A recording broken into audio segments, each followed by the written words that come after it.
Good morning, everyone, from Nakhon, Thailand. Beautiful, perfect small town Thailand. This is Teacher Thomas Thailand here, out walking Blackie and Jake.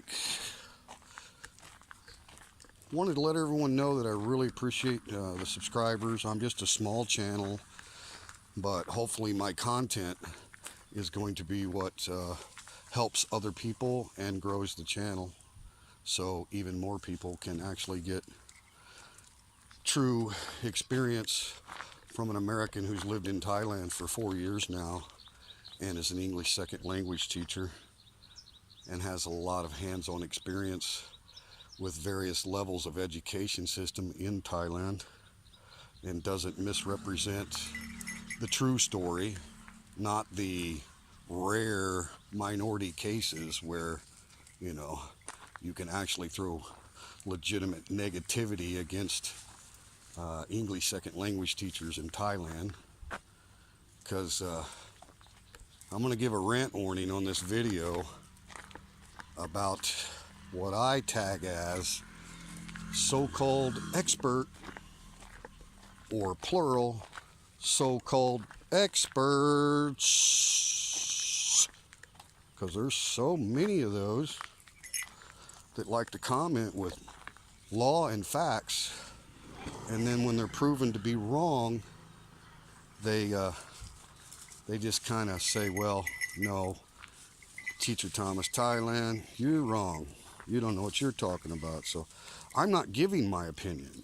I'm giving you my knowledge, my first-hand knowledge of law requirements for English second language teachers in Thailand. So somebody can go to the website, thaiembassy.com, and they can tell me that I don't know what I'm talking about because they're reading a website. Did Google give them the information?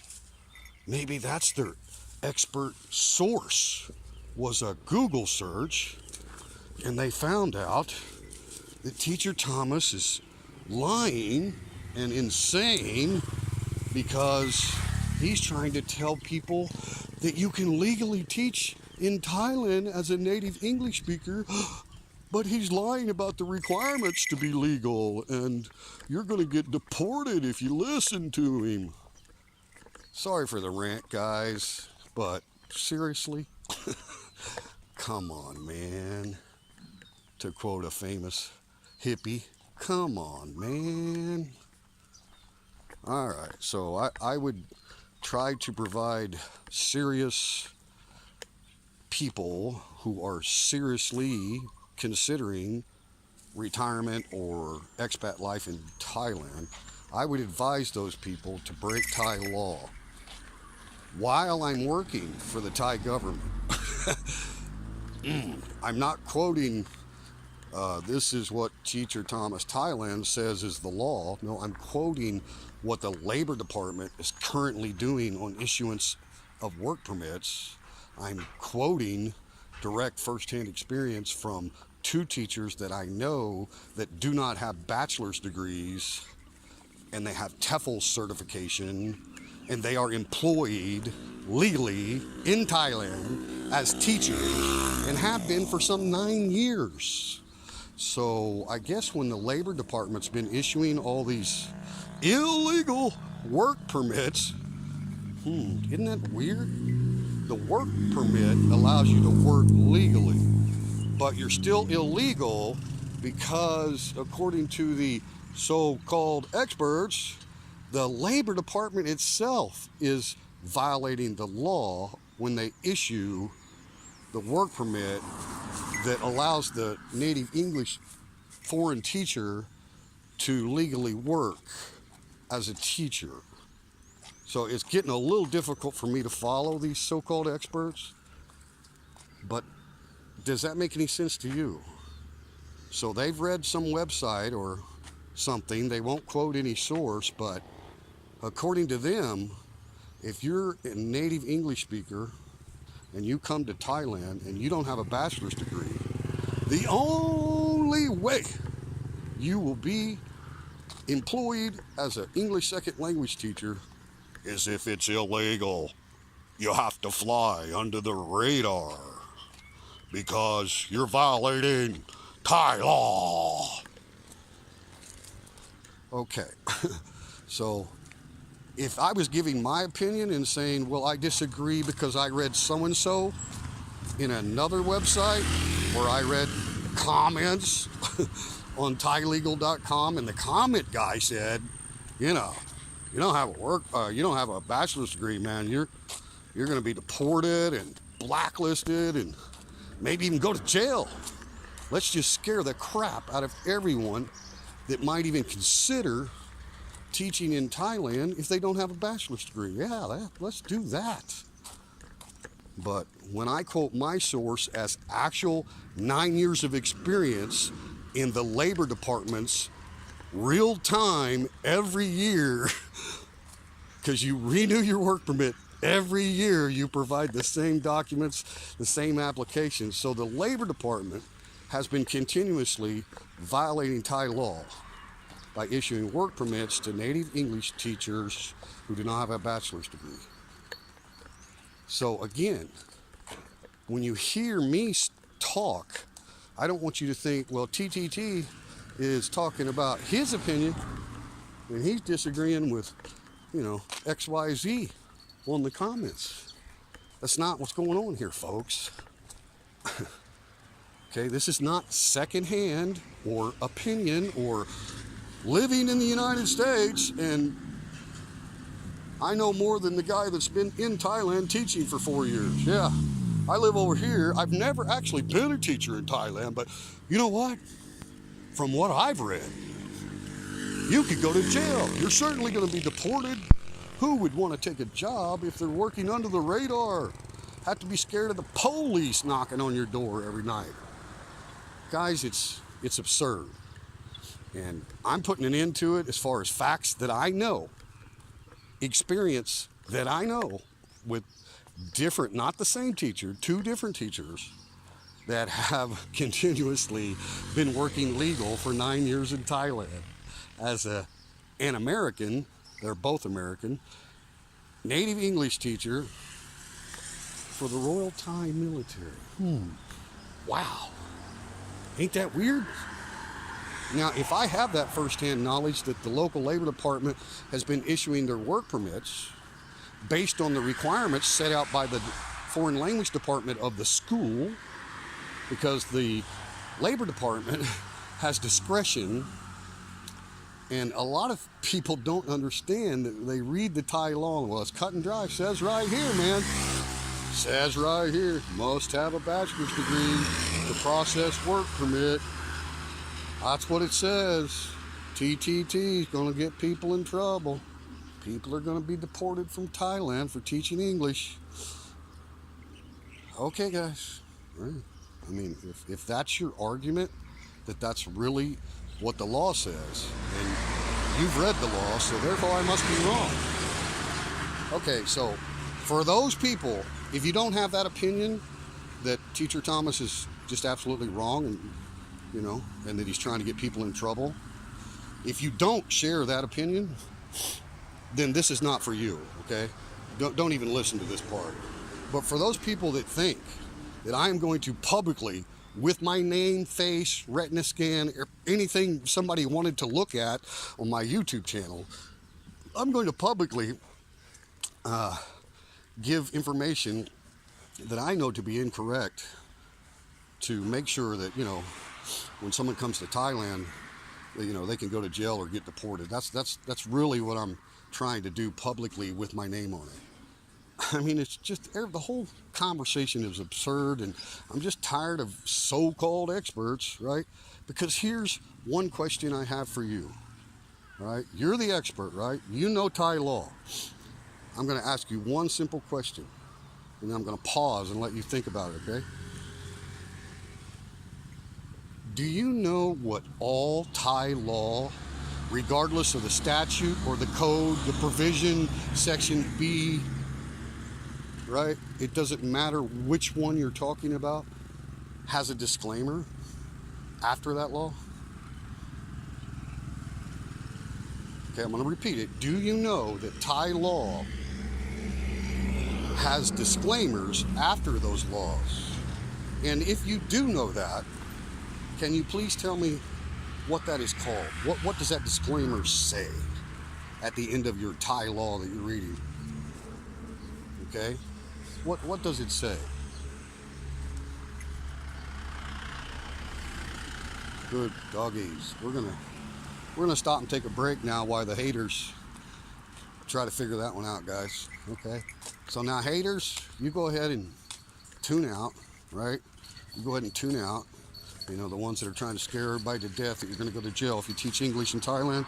You guys go ahead and, you know, I mean, you can watch the footage or whatever, but just go ahead and turn the volume down and mute me, because this is for the other people that don't think that somebody would publicly use their name and face on a YouTube channel to incorrectly quote direct information that they have in their experience in Thailand about whether or not an English second language teacher is in jeopardy of being deported and or jailed. Certainly fined too, probably, right? So do you agree with that? Do you think that someone would actually do that? That would put their name and face and everything and tell you this information is firsthand knowledge based on experience from the agencies that process these legal documents, the actual government agencies that issue them, not somebody that doesn't really know anything about it? Good doggies. So that's your question, you know, the people that question the haters, that think, well, wait a minute, it's kind of odd. Why would somebody make a YouTube channel and start telling people to break the law and it's okay and don't worry about it, right? So anyway, that's my rant. Good morning to everyone. Peace and love. They do get you fired up, because the truth is, and you see basically in most of my thumbnails about teaching in Thailand, Thailand needs many more English second language teachers. So that's the real tragedy here. We need many more English second language teachers, but there's all this information from the so-called experts. Don't you love them? That you can't do that, man. You ain't got a bachelor's degree. Stay home. You're going to go to jail. You try to teach here.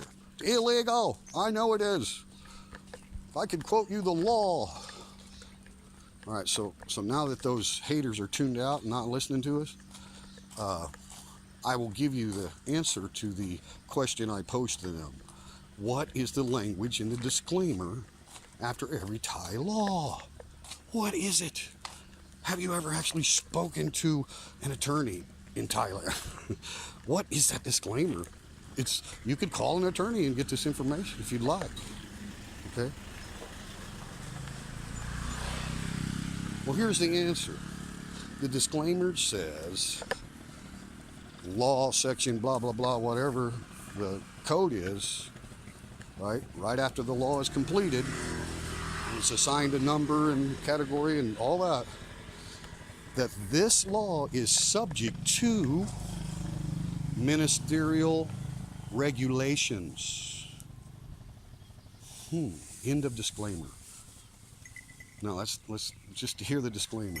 This law is subject to ministerial regulations. Now, what do you think that means? If these guys are saying, nope, the law says you have to have a bachelor's degree to teach English in Thailand, or you're working illegal. You cannot get a work permit. Right? They're saying that's the law. Okay, but now we have a disclaimer at the end of that law that says it's subject to ministerial regulations. Oh my God, what could that possibly mean? Does that affect the law as written? Yes, it changes the law as written if a ministerial regulation is issued pertaining to that statute. So if after that law there's a regulation that follows up, you know, like a footnote, guys, have you ever heard of that? A footnote to the law that becomes law because the disclaimer of every law in Thailand just told you that the laws are subject to ministerial regulations. So now the law has changed based on the regulation that was issued. I would dare any of these so-called experts to Google search ministerial regulations from all the ministries of Thailand. Tell me how many of them they find. All right. So, good morning, Sawadee Krap. So basically, the so-called experts are only quoting a portion of the law. Would that not be correct? If the law itself says it's subject to ministerial regulations, and there has in fact been a regulation issued by whatever ministry that provision of the law was talking to, right? In our case, we're talking about the Ministry of Labor Department in the Kingdom of Thailand. That's a ministry, right? So if that ministry has issued regulations of exception on requirements of education level for foreign native English speaking applications for work permit, then maybe I am not trying to get people deported from Thailand, and I'm actually trying to give out the actual information as I know it and have experienced it. And I'm not saying I couldn't be wrong, that in some areas the Labor Department may tell you, no, you can't get a work permit. But that's not what's happening here, okay? And it's been happening for years. So it's the same ministry. So then you're trying to say, well, only the local ministry office is the one that's violating the law, by issuing those illegal work permits, those ones they've been issuing for a while. So it's just a local office, TTT, that's all it is. Problem with that is it's only one Ministry of Labor. Everything the local office does and issues has to be converted through the department heads, right? Oh my God, people are just crazy talk out there. Why would I tell people, yes, you can get a work permit based on these requirements? You're a native-born English speaker. English is your first language. You have a high school diploma. Very good. And you have, let's say, associate's degree. Wow, good job, couple of years. Maybe you have a degree in associates in mechanics. That's absolutely nothing to do with teaching English, right? Okay, so now I'm going to have to tell you sorry. I know you got a high school diploma, you're native born, you've got an associate's, because you're going to also need what's called a ESL certification, English Second Language school of some kind. There's several different kinds that are accredited and that issue you a certification as an English second language teacher, that you have been trained and passed the course, right? Most commonly known as TEFL or TESOL, or I think the other one is CELTA, I don't know. I've never taken one of them because I actually have a degree, so I didn't need TEFL. But so even if you don't have an associate's degree and all you got's a high school diploma, and you ask me, Teacher Thomas, can I become a teacher in Thailand? I mean, yeah, I'm native born. I mean, I'm completely fluent in English. Like, I'm sure I know more English than the Thai administrator who has a master's degree and the major was English. I know more English than that person. Why? Because I was born into it and I'm fluent. So even a high school diploma with complete fluency, you can teach any type of English, can you not? Is there a word that you cannot pronounce? Well, then you need to go back to high school, because they don't usually issue high school diplomas if you can't speak the language. So let's just throw out the associates. Okay, let's say this applicant or candidate for a position had an associate's but didn't have TEFL. I'd have to say, no, sir, you're going to have to go get your TEFL certification before you apply, right? Before you meet the requirements to teach. And the other one's like, well, I don't even have an associate's. Can I teach? Are you native born? Yeah, oh yeah, I'm from Wisconsin, Oh, well, yes, you are the same as the guy with the associates. You need a certification. Where do I get that certification? Well, it's usually 1 or 2 week course, and sometimes it's a full month. Many of the certified accredited ones actually put you in live classroom training after the initial phases of the school. We actually have to perform as a live teacher in front of students. So it's an accredited course to teach English second language, right? So I would have to tell the guy with a high school diploma, yeah, as long as you pass your TEFL. Now, here's the thing. Before you're even eligible to file for a work permit, you have to get a non-immigrant visa of some kind. There's only two that you can actually work in Thailand on. Non-immigrant O, which means you're legally married to a Thai, or a non-immigrant B, which means your visa is attached to your employment. I have a non-O, so I don't have first-hand experience with applying for a B, but I know schools that do it every year for the teachers, and it's not a difficult process, right? So the B visa that you would need to actually move to Thailand and live here long stay would be based on the employment contract that's already signed. So you've already agreed to take a position. This is how you get the first phase of becoming a teacher. You have to have a visa. You can't come here and teach on a tourist visa, okay? You have to have a legitimate long stay visa that you can extend based on the continuance of the employment, okay? So that's how that works. That's your first step. After you have the B visa and you come back and you go to the school and you're like, hey, I'm hired, my contract is signed, I got my permit, my visa, and I'm good to stay in Thailand a long time.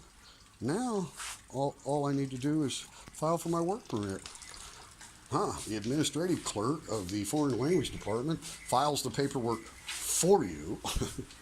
All you have to do is provide your passport and all the legal documents they required, a copy of your TEFL certification showing that you just graduated a course and you are trained to teach English second language. Your passport's what proves if you're a native to English, right? So that's it. So then the clerk accompanies you. They will even drive you to the local Ministry of Labor department, and you submit the paperwork, and that day, right then, they issue the work permit. They don't send it off to headquarters. It's all done. They laminate your passport size photos into your work permit book. It's finished right there, and it's for a period of time that coincides with your employment contract. So if you just signed a contract for, say, 10 months, you'll have a 10-month work permit, or 1 year, whatever. You cannot get more than 1 year at a time, because you cannot get your visa extended more than 1 year at a time, right? So, God, I know I'm talking till I'm blue in the face. So the B visa and arriving legally in Thailand on a long stay visa has nothing to do with applying for a work permit. Many countries it does. The actual right to work legally is part of the visa process in many Asian countries. Not in Thailand. It's separate. You don't talk to immigration about working in Thailand. The immigration office doesn't come and, demand to see your transcripts of your bachelor's degree, or they're going to deport you, because they have nothing to do with the issuance of the work permit. It's the Labor Department. So once they issue that work permit, you renew it every year. In the case of my friends, 9 years in a row, with no bachelor's degree, had a TEFL, and had a little bit of experience teaching primary school, I think, on his job application. So, conclusion. Teacher Thomas Thailand does not give his opinion as to whether he's right or wrong. Teacher Thomas Thailand is telling you what he has seen and hearing with his own eyes. And we just have a brand new applicant for the academy. I'm still looking for 2 more Americans to teach for the Royal Thai Military. Just have a brand new applicant right now. He's qualified. He meets the school's requirements of education with a high school diploma and a TEFL. So he's just been hired. Wow. Better have to tell that guy, man, you better go listen to these so-called experts, because what they say is you're going to be deported. Now, don't listen to the government offices or the government that you work for, right? Don't listen to them. This guy online, he's got Google, man, and he says, boy, you ain't got a work permit. You can't. I'm sorry, you ain't got a bachelor's degree. You can't get a work permit, so you can't legally teach in Thailand. You could teach, but you're going to be under jeopardy of deportation and all kinds of bad stuff. So you better stay away from Thailand, all you people considering, you know, early retirement life and still keep a part-time job and have legal status in the country and all that. No, don't. Serious people, you can't even think about serious plans of actually relocating to the other side of the planet because, so-called experts are going to tell you that you're going to be deported if you make plans to work here without a work permit and you don't have a bachelor's degree. So that's the end of that story as far as I'm concerned. And that's my rant. And I don't normally rant about anything really. See a lot of vloggers that rant against each other and all kinds of crazy stuff. But when people are misrepresenting actual facts and truths, right? People say there's only one truth. Actually, truths can be plural if you're talking about multiple different requirements in law. So there's more than one truth because there's more than one law. So you're talking about the truth of every individual law and requirement that you need to legally teach in Thailand. I'm giving you first-hand experience, and I'm not going to give the names of the teachers I know. I wouldn't do that to anyone. But, you can contact me directly if you've got the requirements I just told you. You're a native English speaker from North America, Canada or America. You have a high school diploma. You have a TEFL or some kind of certification as an ESL teacher. I'm going to submit your resume to my boss, who is a colonel, and then he's going to submit it to his boss, who's a general, and it's going to go up to the 3-star general, who is the commander of the entire infantry division in Thailand, and he's going to give the final approval for your application to be accepted and become the new teacher, right? And then all of the other formalities and legalities will be taken care of the way it always is taken care of if you meet the requirements of the school. I think that's where these people are getting confused. If the school says, in our policy for foreign language teachers, we require a bachelor's degree for you to be a candidate. Well, then that's why you can't get a work permit for that school, because it's the school's requirements. The school is telling the Labor Department, I don't care if there's an exception for this native English teacher. Our policy is they have to have a bachelor's degree. So maybe that's where the confusion. Maybe some of this is innocent. I don't know. But what I'm getting is people saying they're quoting the law, and if you do anything or even listen to another syllable of my Midwestern/Southern American accent, one more syllable, and you're going to go to jail because, they know, and I'm trying to put you in jeopardy. So you believe there's always two sides of a coin, right? Where the facts and evidence lie in someone's Google search opinion that doesn't even know what that disclaimer is after every Thai law that we talked about, not even aware that there is such a disclaimer. All right? So, good morning. You like? Whoop, it's kind of falling down a little bit. Everybody's been looking at the ground. But anyway, this teacher Thomas, my beautiful wife Yin, we're so happy and content with our wonderful life in Thailand. Everything has been a completely positive experience from day one. So don't believe the haters, man. Don't believe the negativity. You want a good life? You want to semi-retire in Thailand? And you want to work part-time? I told you about the visa that's needed to legally do that. You have to have the employment contract with the employer before you even apply at the embassy for the visa, right? So you're already guaranteed to have the job when you apply for your visa. The step after that is getting a work permit. The work permit has an exception in it if you're a native English teacher, and there's also a deferment to the policies of the school itself. So the school can set the educational requirements that they want for their applicants based on salary, based on everything. Maybe you make a little less if you don't have a bachelor's degree, but that doesn't prohibit you from being employed and getting the issuance of a work permit. Are we clear? Are we crystal clear, right? To quote the famous Few Good Men, right? So anyway, love everybody, peace and love. Comment, tell me what you think. I'd like to hear people's opinion. I'm not giving an opinion, but I'd like an opinion of the facts that I've stated. So if you have other facts or other sources that we can go to see the ministerial regulation of the particular law that you're quoting, that there's no exception because there's no ministerial regulation been issued that applies to that law. So for a fact, then give us the source so we can share with everyone that you're correct. I got egg on my face, and lots of people I know are going to be deported tomorrow. So, up to you. Love you guys. Remember, be happy. Teacher Thomas, Thailand, out.